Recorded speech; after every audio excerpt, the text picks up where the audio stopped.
Paz do Senhor, irmãos, amém? Estou aqui em espírito de oração para o Senhor me tirar esse friozinho na barriga que eu estou sentindo, né? Eu já preguei algumas vezes, mas nas quartas-feiras e em outras igrejas. Na minha mesmo é a primeira vez, então é especial, um sentimento especial, né? Glória a Deus. Nós vamos abrir a palavra do Senhor, uma passagem bastante conhecida, Gênesis 3, do versículo 1 ao versículo 10. Bastante conhecida, a tentação de Eva e a queda do homem. Todo mundo conhece a história, né?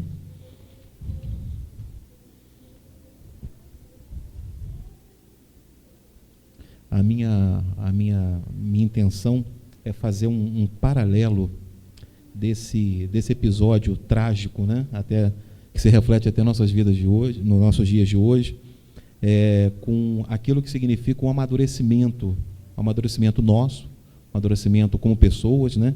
E nosso amadurecimento espiritual. Nós vamos ver que determinados comportamentos, tanto de Eva quanto de Adão, eles são bastante similares ao nosso comportamento de hoje. Às vezes a gente critica, a gente fica pensando, poxa, por que Adão pecou, né? Por que eu estou pagando pelo pecado de Adão, né? Mas a gente vê que nós, em vários momentos da nossa vida, nós temos comportamentos similares ao que Adão e Eva tiveram no paraíso. Amém? Então vamos ler. Ora, a serpente era mais astuta que todas as alimárias do campo que o Senhor Deus tinha feito. E esta disse à mulher: é assim que Deus disse? Não comereis de toda a árvore do jardim? E disse a serpente: do fruto das árvores do jardim comeremos. Mas do fruto da árvore que está no meio do jardim, disse Deus: não comereis dele, nem nele tocareis, para que não morrais. Então a serpente disse à mulher: certamente não morrereis, porque Deus sabe que no dia em que dele comerdes, se abrirão os vossos olhos e sereis como Deus, sabendo o bem e o mal. E vendo a mulher que aquela árvore era boa para se comer e agradável aos olhos, e a árvore desejável para dar entendimento, tomou do seu fruto e comeu. E deu também ao seu marido, e ele comeu com ela. Então foram abertos os olhos de ambos e conheceram os que estavam nus, e coseram folhas de figueira e fizeram para si aventais. E ouviram a voz do Senhor Deus, que passeava no jardim pela viração do dia, e escondeu-se Adão e sua mulher da presença do Senhor Deus entre as árvores do jardim. E chamou o Senhor Deus a Adão e disse-lhe: onde estás? E disse ele: ouvi a tua voz soar no jardim, e temi, porque estava nu, e escondi-me. Vamos ler até o 12. E disse Deus: quem te mostrou que estava nu? Comestes tu da árvore que te ordenei que não comesses? Então disse Adão: a mulher que me deste por companheira me deu, e eu a comi. Mais umzinho. E disse o Senhor Deus à mulher: por que fizeste isso? E disse a mulher: a serpente me enganou, e eu comi. Amém? Senhor, meu Deus, meu Pai, obrigado pela Tua palavra, Senhor. Obrigado pela riqueza da Tua palavra, Senhor. Toda vez que a lemos, Senhor, percebemos, Senhor, que pouco sabemos dela, Senhor, e quanto, Senhor, podemos aprender com a Tua palavra cada dia, Senhor. Que Tu venha ministrar nos nossos corações, Senhor, e que possamos sair daqui, Senhor, esclarecidos, Senhor, sobre alguns aspectos de nossa vida, Senhor, e que possamos pôr em prática, Senhor, o verdadeiro, Senhor, sentimento cristão, Senhor, em nome de Jesus. Amém. Amém.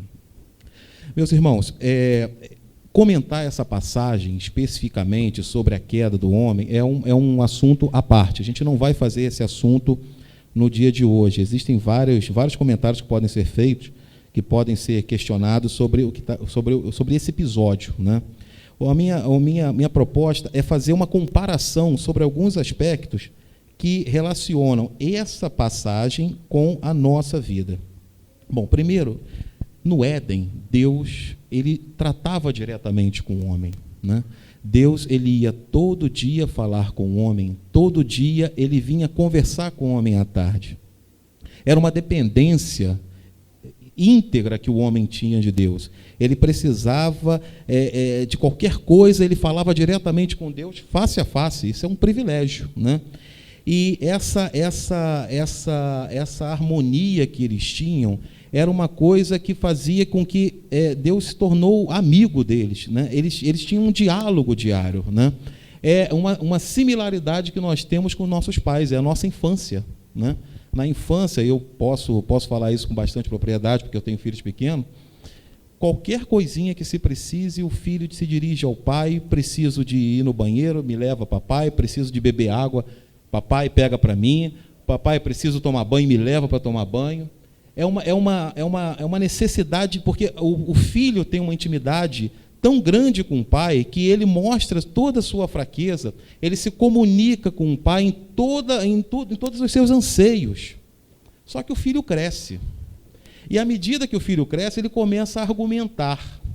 Eles tinham, Adão e Eva, eles tinham o privilégio de qualquer dúvida em relação até ao trabalho que Deus comissionou a Adão sobre dominar a terra, sobre dar nome aos animais. Ele tinha o acesso a Deus. Ele podia falar: Deus, eu estou chamando esse animal aqui de leão, o que o senhor acha? Ele podia se dar esse luxo, né? Só que acontece que, por alguma razão que a gente quer entender, né, que a psicologia tenta entender, o ser humano ele é crítico por natureza. E aí vem aquela fase que é similar à fase da adolescência, que agora todo aquele convívio, toda aquela intimidade, aquela necessidade, ela vai sendo substituída. Por quê? Porque agora aquela criança, ou no caso aqui Adão e Eva, eles já têm um conhecimento local, já têm um conhecimento regional, né? Eles já têm ações bem definidas na cabeça, eles começam a questionar. Não é exatamente o que os adolescentes costumam fazer com os pais, né? Eles estão naquela fase de mudança. Ele não é uma criança, mas, ao mesmo tempo, está sendo bombardeado por uma série de hormônios, uma série de intrigas, está cheio de energia, e, ao mesmo tempo, ele quer virar adulto. Só que ele ainda não tem responsabilidades de adulto, não tem a maturidade de adulto, mas ele quer viver experiências que até então ele não tinha. Isso acontece conosco também. Quando nós estamos na casa do Senhor, quando nós entramos na casa do Senhor, tudo é muito bom, né? A gente normalmente entra derrotado. São poucos os casos que a gente entra aqui. O Mateus, o Marcelo, eu, o Liliano, nós fomos criados no Evangelho, né? Eu ainda dei um passeiozinho lá fora, voltei, mas eu fui criado no Evangelho. Mas a maioria vem destruído mesmo, tomou coça de tudo quanto foi jeito, né? Bateu de frente, teve problemas, teve adversidades, e vem para os caminhos do Senhor. E quando ele chega na casa do Senhor, o Senhor o recebe, e aí ele começa: não, agora é que está bom, agora eu sinto que Deus está falando comigo. Aí ele entra na igreja e já entra dando glória a Deus, já entra se arrepiando, abraçando todo mundo. É aquele verdadeiro primeiro amor, né? Não, vamos marcar para evangelizar, vamos embora, vamos no presídio, vamos embora, aquela coisa, né? Só que acontece que o tempo vai passando, e ele começa a perceber, infância e adolescência na casa do Senhor, que a igreja de Cristo, a noiva de Cristo é linda, mas ela é composta por homens, e homens têm falhas. Todo dia, a noiva de Cristo está se ataviando para encontrar com Cristo. Nós estamos num processo. Todo dia a gente precisa se converter, todo dia a gente precisa confessar Jesus na nossa vida, né? E acontece que a pessoa vai percebendo: não, olha, as coisas já não são como antes, sabe? Olha, domingo, estou cansado, Deus me conhece, Deus sabe do meu coração, estou cansado, não vou à igreja hoje não. O Senhor sabe que eu trabalhei a beça, Ele conhece as minhas fraquezas, e também quem que vai me julgar? Quem tem direito de me julgar? Não, Deus, o meu tratamento é com Deus, Deus sabe da minha vida. Né? Vira um chavão, só Deus pode me julgar, isso vira um verdadeiro chavão, né? E aí depois começa uma fase de esfriamento também, né? Poxa, Deus está lá, mas Deus está aqui comigo, eu posso orar na minha casa, não posso? E aí começa a perder a comunhão com a igreja. Olha, irmãos, a igreja ela tem um papel importante na nossa vida, que é, olha, quando nós fomos, eu, o pastor Marcos, né, a Lilian e o pastor Amor, fomos na sexta-feira, nós fomos na vigília lá em Itaipuaçu. A forma com que aqueles irmãos nos abraçam é uma coisa tão gostosa, que nos constrange. A gente fica querendo fazer mais por eles. Eu me sinto... se eu tivesse R$500 na carteira, eu dava para eles. Porque é uma coisa tão gostosa e tão verdadeira, tão fraterna. É uma coisa, é uma bênção ter uma igreja. É muito difícil você caminhar sem estar na igreja. Porque você, a todo momento, você é tentado a sair da igreja. E o pior de tudo é se misturar com o mundo. Tem uma moda de ecumenismo agora por aí que é terrível. Uma coisa é você respeitar as religiões, uma coisa é você respeitar uma autoridade de uma outra religião, como teve o Papa aqui no Brasil, nós respeitamos como uma autoridade católica, mas nós não somos católicos, nós somos evangélicos. Nós temos uma crença diferenciada. Não cabe a mim agora mencionar as diferenças aqui, mas nós temos diferenças e nós somos sal da terra. O sal ele tem que temperar, tem que fazer diferença. Para que serve o sal se não salga? Para virar asfalto. Asfalto, naquela época se usava sal estragado para pavimentação, para ser pisado pelos homens. Para que serve? Se nós não fizermos diferença, o que nós estamos fazendo como igreja? Né? O sal, todo mundo aqui, quase todo mundo gosta de churrasco, né? Pega uma carne, por melhor que seja, bota na brasa sem sal para você ver.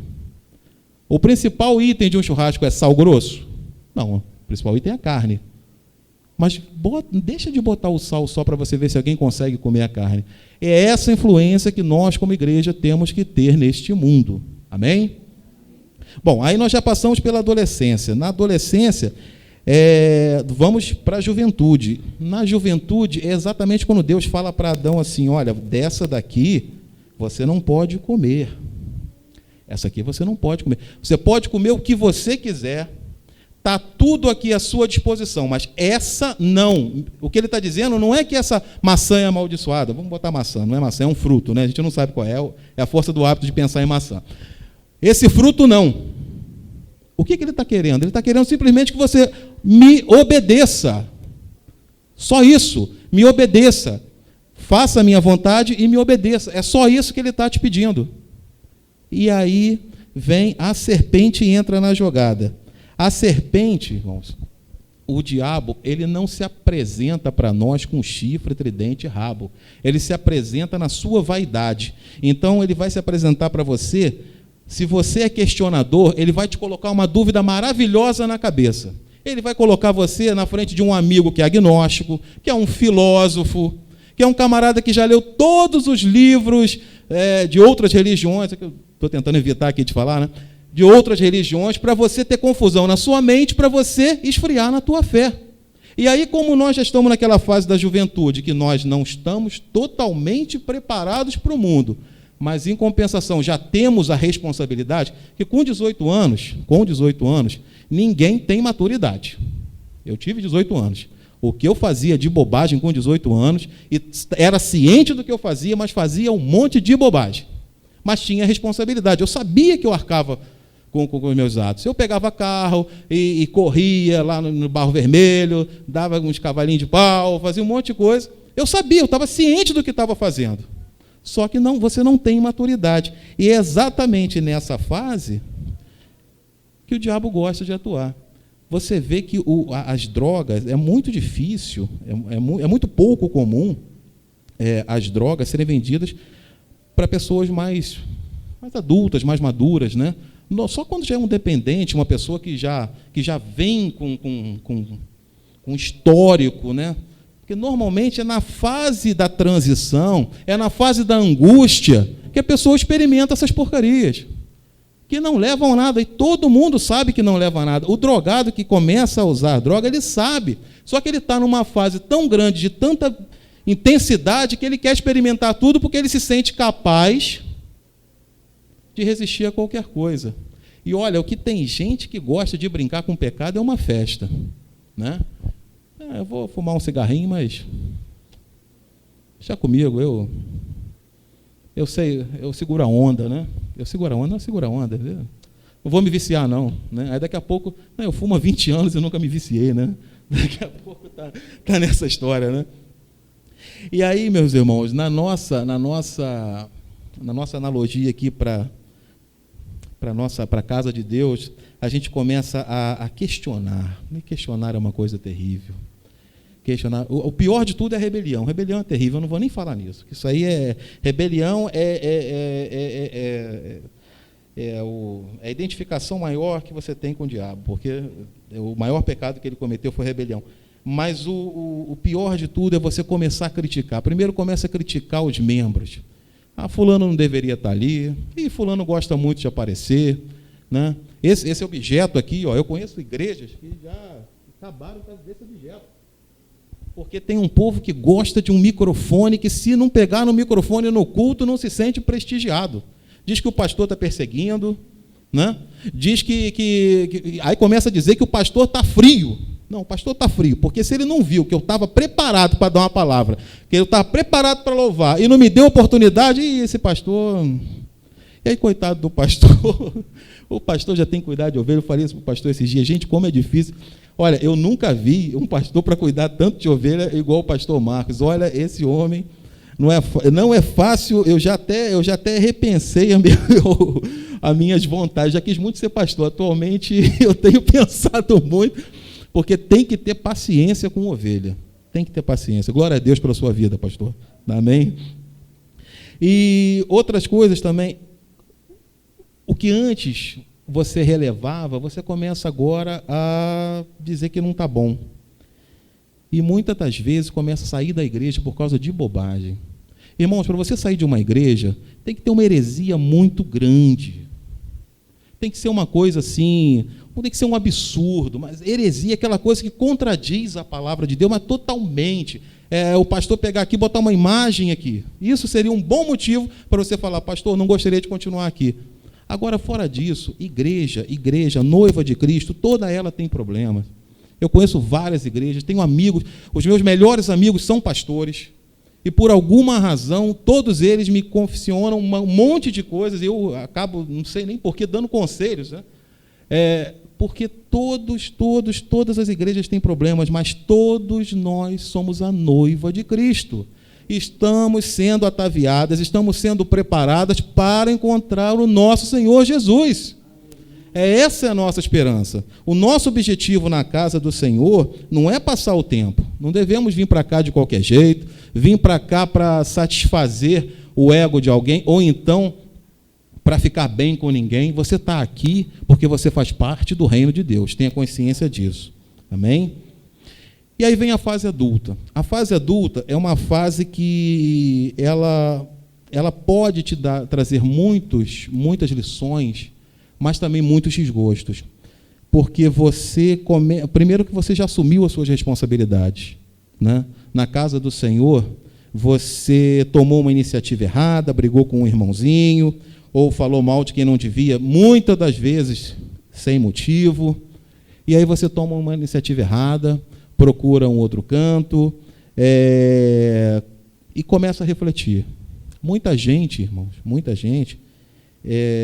isso é uma coisa até lamentável, porque eu estou seguindo uma sequência lógica aqui de acontecimentos, mas muita gente, às vezes, tem 20, 30 anos de igreja e está preso em meninice, está preso em brigas, está arrumando confusão com pouca coisa, está se ofendendo com pouca coisa.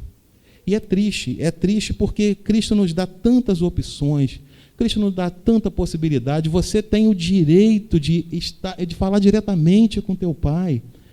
Cristo, Ele é o teu sacerdote.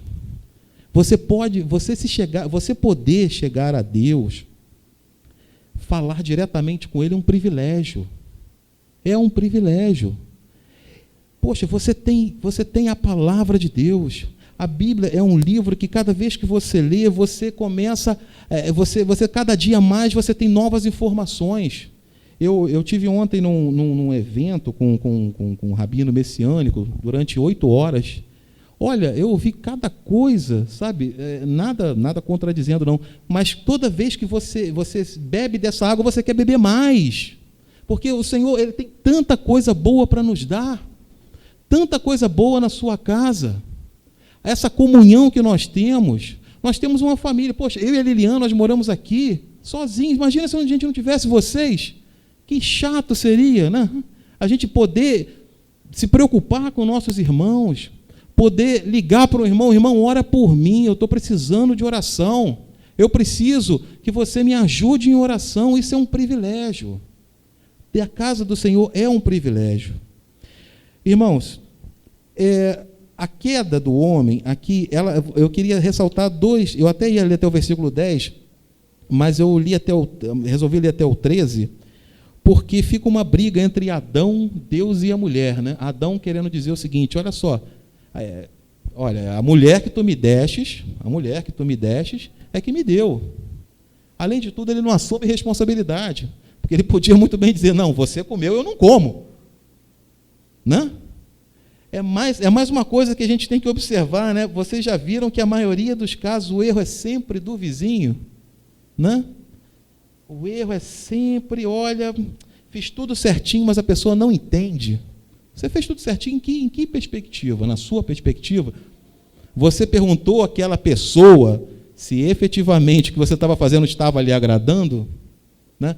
Tem irmãs que ficam, às vezes, anos tentando convencer o marido de aceitar o Senhor Jesus, mas fica brigando com ele, você tem que aceitar, senão tu vai para o inferno. Você acha que você tem que convencer alguém de seguir a Jesus pelo medo de ir para o inferno? Não.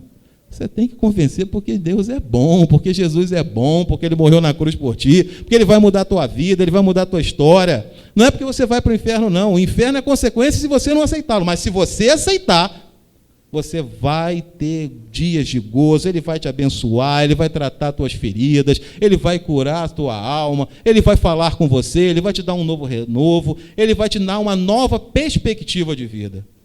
Amém? Então, eu queria fazer umas análises aqui muito interessantes.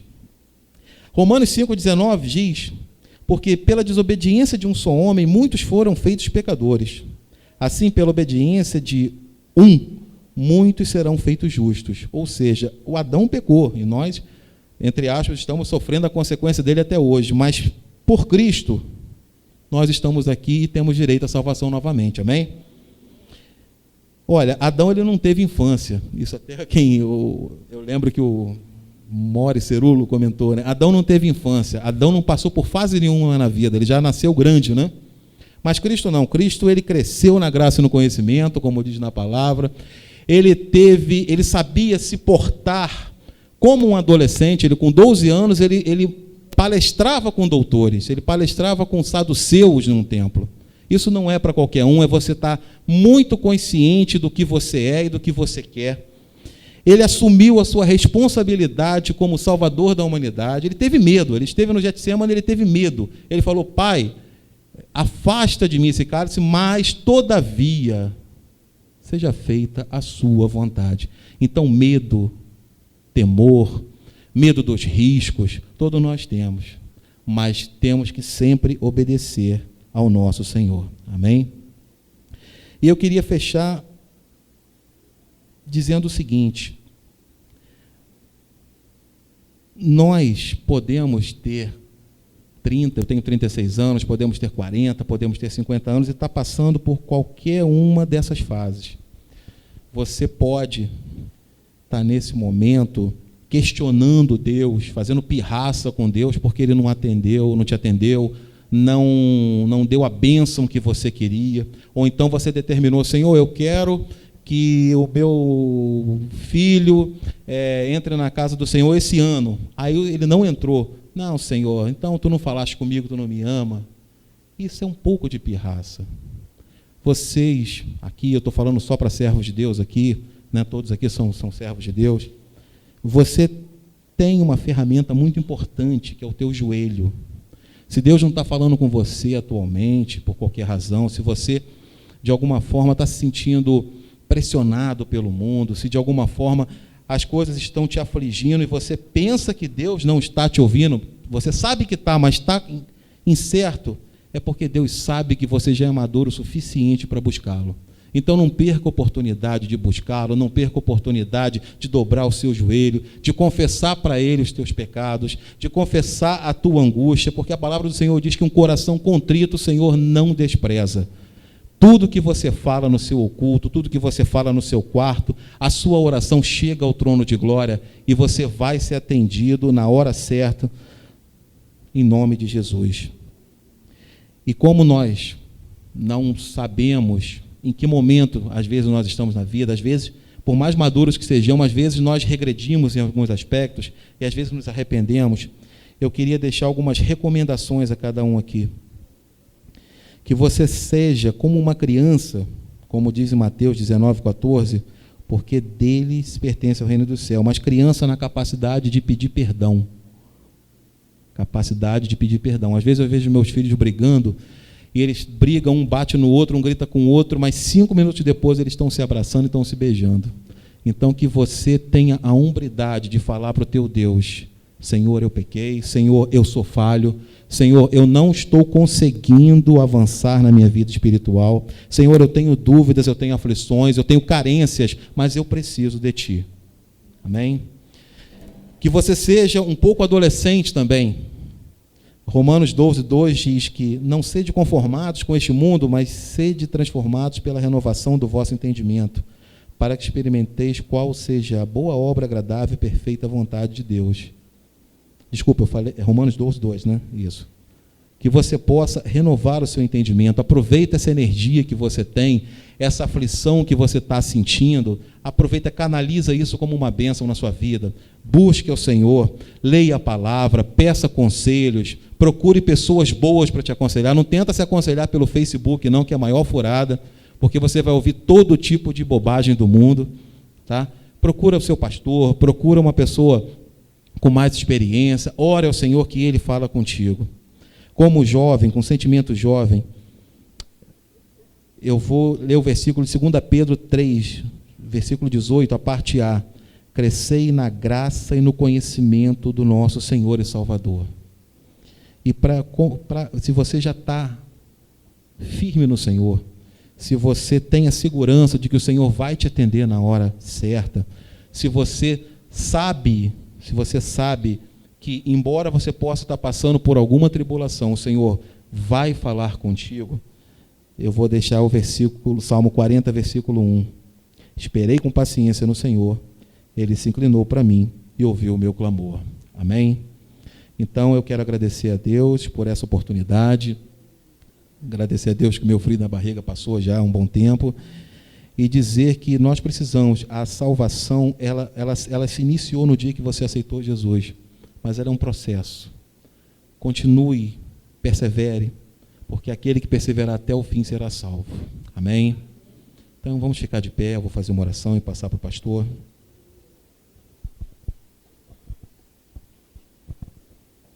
Senhor, meu Deus e meu Pai, obrigado, Senhor, primeiramente, Senhor, pela salvação de nossas almas, Senhor. Obrigado, Senhor, pela morte do Teu Filho na cruz, Senhor, que nos permitiu, Senhor, estarmos aqui, Senhor, louvando, Senhor, e Te agradecendo, Senhor, por tudo que Tu és, Senhor, por tudo, Senhor, que Tu tens feito nas nossas vidas, Senhor. Obrigado, Senhor, por essa palavra, Senhor. Senhor amado, que ela se aplique também na minha vida, Senhor, que eu possa me lembrar, Senhor, de que eu dependo de Ti, Senhor, de que qualquer, Senhor, pirraça espiritual que eu venha fazer, Senhor, qualquer reclamação, eu possa me lembrar que eu dependo de Ti, que a Tua graça me basta, Pai. Que Tu possa, Senhor, falar cada dia aos nossos corações, que Tu possa, Senhor, a cada dia mais, Senhor, derramar sobre nós as Tuas bênçãos, Senhor, que possamos, Senhor, ser incomodados a Te buscar, Senhor, que possamos, Senhor, ser luz, Senhor, nesse mundo, possamos ser sal, que possamos influenciar esse mundo, Senhor, que não venhamos, Senhor, a nos misturar com ele, Senhor, mas que sejamos o fermento que faça, Senhor, esse mundo, Senhor, crescer, Senhor, mas crescer, Senhor, no Teu conhecimento, Senhor, que possamos, Senhor amado, pregar o Teu Evangelho, Senhor, que possamos ter amor pelas almas, Senhor, que possamos divulgar o Teu Evangelho, Senhor, como uma boa nova de salvação, Senhor, não só nessa cidade, Senhor, mas todo dia, Senhor, em cada local do nosso trabalho, dos nossos estudos, que possamos dar um testemunho, Senhor, de que somos lavados e remidos no sangue de Jesus, Pai. Eu Te peço e Te agradeço por esse culto, Senhor, Te agradeço, Senhor, por tudo, Senhor, que tivemos até o presente momento, Senhor, e que Tu continues, Senhor, falando conosco, em nome de Jesus.